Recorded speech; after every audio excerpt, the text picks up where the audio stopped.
Cancer ಚಿಕಿತ್ಸೆ ಪಡೆಯಲಾಗದೆ ರೋಗಿ ಪರದಾಟ. ನೆರವಿಗೆ ಧಾವಿಸಿದ ಅಂಬೇಡ್ಕರ್ ಸೇನೆಯ ರಾಜ್ಯಾಧ್ಯಕ್ಷ. ಪಿ ಮೂರ್ತಿ ಮನವೊಲಿಕೆ ಚಿಕಿತ್ಸೆಗೆ ಒಪ್ಪಿದ ವೈದ್ಯರು.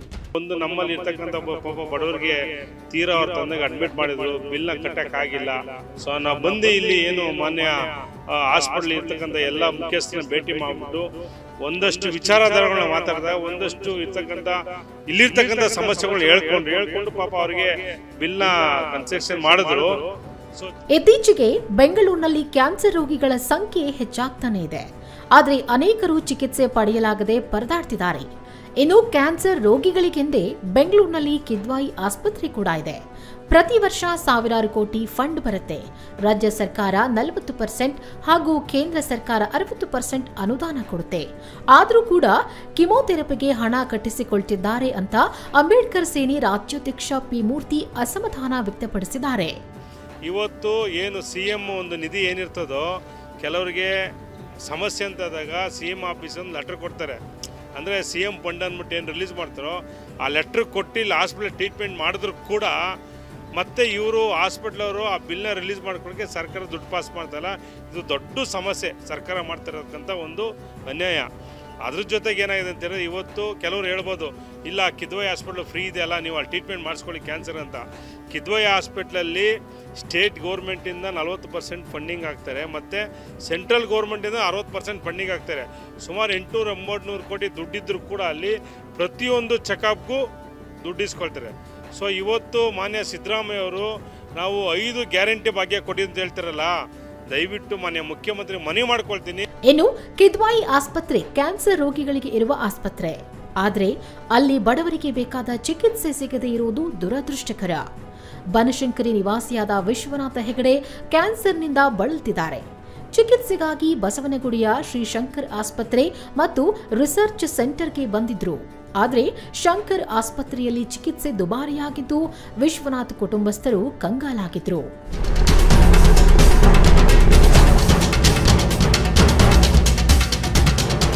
ಪರಿಸ್ಥಿತಿ ಹೆಂಗೆ ಏನ್ ಪರಿಸ್ಥಿತಿ ಇದ್ರು ಇವ್ರನ್ನ ನಾನು ನೋಡ್ತಾನೆ ಇದ್ದೇನೆ. ಇವ್ರ ಟ್ರೀಟ್ಮೆಂಟು ನಾನು ಕೊಟ್ಟಿದ್ದೇನೆ, ನನ್ನನ್ನು ನೋಡಿದ್ದಾರೆ, ಇವ್ರ ತಂದೆ ನಾನು ನೋಡಿದ್ದೇನೆ. ಇವ್ರೇನಾದ್ರು ಇದ್ರೆ ನನ್ನ ಹತ್ರ ಬಂದು ಧೈರ್ಯ ಇವ್ರೊಬ್ಬರೇ ಅಲ್ಲ. ಒಂದ್ ನಿಮಿಷ ನಾನು ಹೇಳ್ತೇನೆ, ನನ್ನ ಹತ್ರ ಅವ್ರು ಬಂದಿಲ್ಲ. ಒಂದೇ ಪಾಯಿಂಟ್, ಪ್ರತಿಯೊಂದು ಇದೇ ತರಹ ಪೇಷಂಟ್ಗಳು ಬೇಕಾದಷ್ಟು ಜನ ಬಡವರಿಗೆ ನಾವು ಸೇವೆ ಮಾಡಿದ್ವಿ. ಸಂತೋಷ. ಇವಾಗ ನಮ್ಮ ಪ್ರಾಬ್ಲಮ್ ಏನು ಅನ್ನೋದು ನೀವೆಲ್ಲ ಬಂದರೆ ನಿಮಗೂ ಗೊತ್ತಾಯ್ತು. ನಾವು ಯದ್ವಾ ಏನು ಚಾರ್ಜ್ ಮಾಡಲ್ಲ. ಕಾರ್ಪೊರೇಟ್ ಆಸ್ಪತ್ರೆ ಥರ ಸುಲಿಯಲ್ಲ ದುಡ್ಡ, ಗೊತ್ತಾಯ್ತಾ? ನೀವು ಎಲ್ಲಿ ಬೇಕಾದರೂ ಹೋಗಿ ಕೇಳ್ಕೊಂಬನ್ನಿ, ಎಲ್ಲಿ ಬೇಕಾದರೂ ಕೇಳ್ಕೊಂಬನ್ನಿ. ನಮ್ದು ಅಕೌಂಟ್ಸು ಟ್ರಾನ್ಸ್ಪರೆಂಟ್ ಆಗಿದೆ. ನಾವು ಇನ್ಫ್ಯಾಕ್ಟ್ ಕೀಮೋಥೆರಪಿ ಔಷಧಿಗಳನ್ನ ನಾವು ಏನು ತಗೊಳ್ತೀವೋ ನಮ್ಮ ಮಾರ್ಕೆಟ್ ಪ್ರೈಸ್ ಏನಿದೆ, ನಾವು MRP ಏನಿದೆ, ಹೊರಗಡೆ ಏನು ಮಾಡ್ತಾರೆ ಕಾರ್ಪೊರೇಟ್ ಹಾಸ್ಪಿಟಲ್ಗಳಲ್ಲಿ ನಾವೇನು ಕೊಂಡ್ಕೊಳ್ತೀವಿ ಅದರ ಮಧ್ಯ ಪ್ರೈಸ್ಗೆ ನಾವು ಕೊಡ್ತಾ ಇದೀವಿ. ನಾವು ಮೋಸ ಮಾಡೋ ಈಗ ಸರ್ಕಾರದಲ್ಲಿ CM ಹತ್ರ ಮಾತಾಡ್ಬಿಟ್ಟು ನಿಮ್ಮ ಹಾಸ್ಪಿಟಲ್ಗೆ ಏನು ಫಂಡಿಂಗ್ ಬರ್ಬೇಕು ಅದೆಲ್ಲ ವ್ಯವಸ್ಥೆ ಮಾಡ್ತೀವಿ ಅಂತ. ನಮ್ಗೆ 1 to 1 ಇದ್ದಾರೆ. CM ಅವ್ರು ನಿಲ್ಲಿಸ್ಕೊಂಡಿರುವಾಗ ನಮ್ದು ಗಾಂಧಿನಾರಾಯಣ ಆಫೀಸು, ನಮ್ಮ ಕ್ಷೇತ್ರನೇ ನಿಲ್ಲಿಸ್ಕೊಂಡಿದ್ದಾವೆ, ಆಯ್ತಾ? ಅದೆಲ್ಲ ಏನು ಬೇಕೋ ಒಂದ್ ಸೈಡ್ ನಿಂತ್ಕೊಂಡು ಮಾಡ್ತೀವಿ. ಇವರು ನಿಮ್ಮ ಕೈಲಿ ಎಷ್ಟು ಅನುಕೂಲ ಆಯ್ತದ ಅಷ್ಟು ಅನುಕೂಲ ಮಾಡ್ಕೊಡಿ ಸರ್. ಕಟ್ಟಲ್ವಣ ಅಷ್ಟೇ. ರೆಸ್ಪಾಂಡ್ ಮಾಡಿಲ್ಲ ಇವರು, ಅದಕ್ಕೆ ನಾವೆಲ್ಲ ಕೆಳಗಡೆ ರೆಸ್ಪಾಂಡ್ ಮಾಡಿದ್ರೆ ಮಾಡ್ತಾರೆ. ನಮ್ಗೆ ಸೋರ್ಸ್ ಇಲ್ಲ. ಆಮೇಲೆ 2 ವರ್ಷದಿಂದ ಈಗ ಆಲ್ರೆಡಿ ಒಂದು 7-8 ಲಕ್ಷ ಖರ್ಚು ಮಾಡ್ಬಿಟ್ಟಿವಿ. ನನ್ನ ಆಸ್ತಿ ಈಗ ಬರಬಾರ್ದಾಗಿತ್ತು, ಬಂದ್ಮೇಲೆ ಏನು ಮಾಡೋಕ್ಕಾಗಲ್ಲ, ಮುಂಚಿನ ಜೀವನ ಹೇಳೋಕ್ಕಾಗಲ್ಲ. ಸರಿ, ಏನೋ ಒಂದು ಸಹಾಯ ಮಾಡಿ ಹೇಳಿ ಬಂದೆ, ಲೆಟ್ರ್ ಬರೆದು ಆಧಾರ್ ಕಾರ್ಡ್ ಕೊಟ್ಟು ಎಲ್ಲ ಕೊಟ್ಟೆ, ಆಧಾರ್ ಕೊಟ್ಟು ಎಲ್ಲಿ ಸಿನಿಮಾ ಹತ್ರ ಕೊಟ್ಟೆ. ಅವ್ರು ರೆಸ್ಪಾಂಡ್ ಇಲ್ಲ. ಏನಂದ್ರು ಅಂದ್ರೆ, ನಿಮ್ದು ಇನ್ಶೂರೆನ್ಸ್ ಇದೆಯಲ್ಲ ಸರ್, ಇನ್ಶೂರೆನ್ಸ್ ಖಾಲಿ ಆದ್ಮೇಲೆ ರೆಸ್ಪಾನ್ಸ್ ಮಾಡ್ತೀವಿ.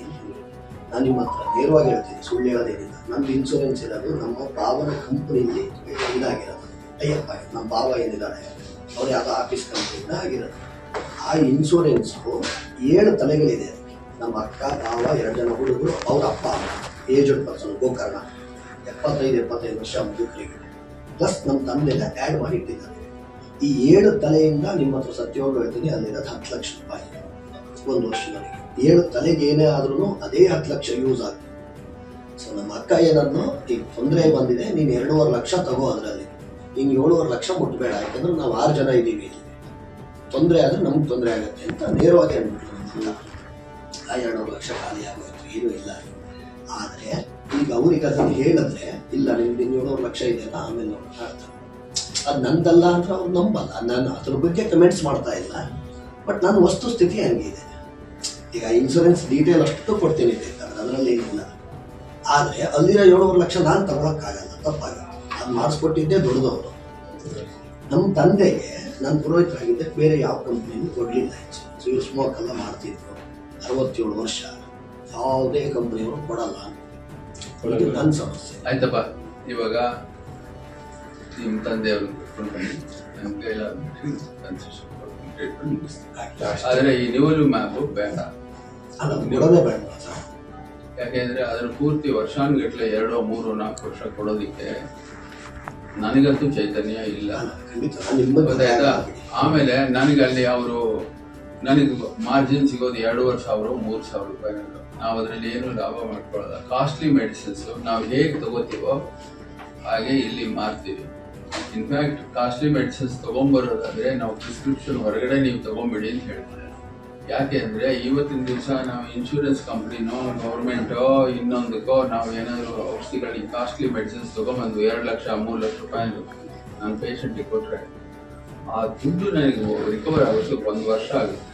ಆ 1 ವರ್ಷದವರೆಗೂ ನಾನು 1 ತಿಂಗಳಲ್ಲಿ 1-1.5 ಕೋಟಿ ರೂಪಾಯಿ 15-20 ಇಂಜೆಕ್ಷನ್ ಕೊಟ್ಟರೆ 40-50 ಲಕ್ಷ ಆಗುತ್ತೆ.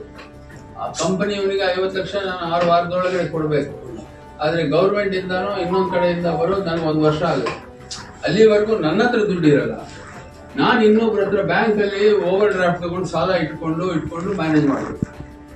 ಅದರಿಂದ ನಾವು ಈ ಕಾಸ್ಟ್ಲಿ ಮೆಡಿಸಿನ್ಸ್ ತಂಟೆ ಬೇಡ ಅಂತ ನಾವು ಅದನ್ನ ನೀವು ಕೊಂಡ್ಕೊಂಡ್ಬರೋದಿದ್ರೆ ನೀವು ಕೊಂಡ್ಕೊಂಡು ಬನ್ನಿ. ನೀವು ಹೊರಗಡೆ ಎಷ್ಟು ಚೀಪ್ ಆಗಿರುತ್ತೋ ಅಷ್ಟು ಚೀಪ್ ಆಗಿ ತಗೊಂಡ್ಬನ್ನಿ. ನಾನು ನಿಮ್ಗೆ ಆ ಇಂಜೆಕ್ಷನ್ ಮಾತ್ರೆನೂ ಕೊಡ್ತೀನಿ.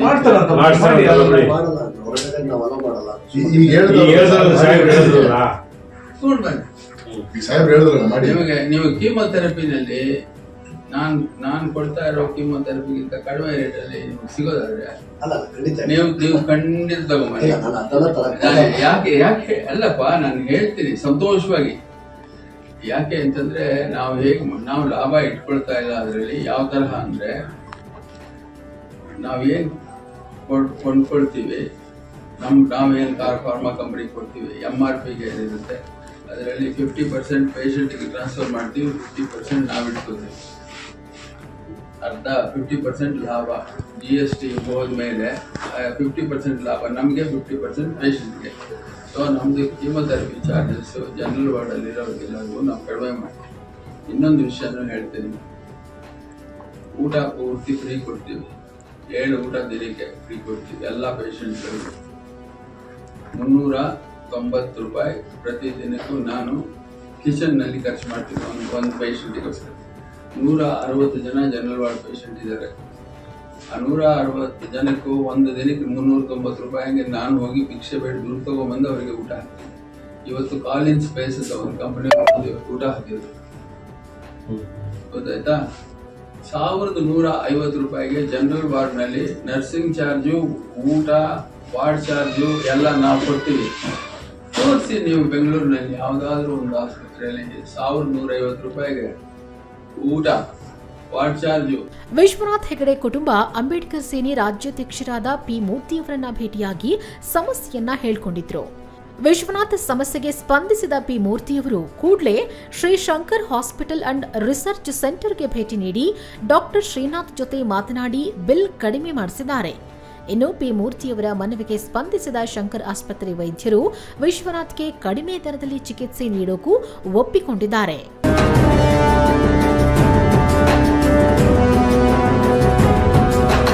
ವೈದ್ಯರ ಮನವೊಲಿಕೆ ಬಳಿಕ ಮಾತನಾಡಿದ ಪಿ ಮೂರ್ತಿ ಸರ್ಕಾರವನ್ನ ತರಾಟೆಗೆ ತೆಗೆದುಕೊಂಡಿದ್ದಾರೆ. ಮಾನ್ಯ ಮುಖ್ಯಮಂತ್ರಿಯವರೇ, ನೀವು ಯಾವ ಗ್ಯಾರಂಟಿಗಳನ್ನ ಕೊಡುವುದು ಬೇಡ, ಮೊದಲು ಜನರ ಪರಿಸ್ಥಿತಿಯನ್ನ ಅರ್ಥ ಮಾಡಿಕೊಳ್ಳಿ. ನೀವು ಗ್ಯಾರಂಟಿ ಬದಲು ಇನ್ಶೂರೆನ್ಸ್ ಮಾಡಿಸಿ. ಬಡವರಿಗೆ ಸಡನ್ ಆಗಿ ಈ ರೀತಿಯಾದ್ರೆ ಅವರಿಗೆ ಅದು ಆಧಾರವಾಗುತ್ತೆ ಅಂತ ಮನವಿ ಮಾಡಿಕೊಂಡಿದ್ದಾರೆ. ನಾವು 5 ಗ್ಯಾರಂಟಿ ಭಾಗ್ಯ ಕೊಡಿ ಅಂತ ಹೇಳ್ತಾರಲ್ಲ, ದಯವಿಟ್ಟು ಮಾನ್ಯ ಮುಖ್ಯಮಂತ್ರಿ ಮನವಿ ಮಾಡ್ಕೊಳ್ತೀನಿ, ನಿಮ್ಮ ಯಾವುದೇ 5 ಗ್ಯಾರಂಟಿ ಭಾಗ್ಯಗಳು ನಮಗೆ ಬೇಕಾಗಿಲ್ಲ. ಇಲ್ಲಿರ್ತಕ್ಕಂಥ ಜನಗಳ ಪರಿಸ್ಥಿತಿಯನ್ನು ಅರ್ಥ ಮಾಡ್ಕೊಳ್ಳಿ. ಇವತ್ತು ಒರಿಸ್ಸಾದಲ್ಲಿ ಏನು ಮಾಡಿ ಅಂತೇಳಿ ಸರ್ಕಾರನೇ ಅಲ್ಲಿರ್ತಕ್ಕಂಥ 5.5 ಕೋಟಿ ಜನಕ್ಕೆ ಫ್ರೀ ಇನ್ಶೂರೆನ್ಸ್ ಮಾಡಿದ್ದಾರೆ. ಏನು ಹೇಳಿ ಫ್ರೀ ಇನ್ಶೂರೆನ್ಸ್ ಅಂತ ಹೇಳಿದ್ರೆ, ಈಗೇನೋ ಒಬ್ಬ ವ್ಯಕ್ತಿಗೆ ಒಂದು 2,000 3,000 ಕಟ್ಟಿದಾಗ ಒಂದು 5 ಲಕ್ಷ ರೂಪಾಯಿ ಇನ್ಶೂರೆನ್ಸ್ ಇದ್ದಾಗ ಅಟ್ಲೀಸ್ಟ್ ಅವರು ಕಷ್ಟ ಅಂತ ಬಂದಾಗ ಇಲ್ಲಿ ಹಾಸ್ಪಿಟ್ಲಿಗೆ ತೋರಿಸ್ಕೊಳ್ಳೋಕೆ ಅನುಕೂಲ ಆಯ್ತದೆ.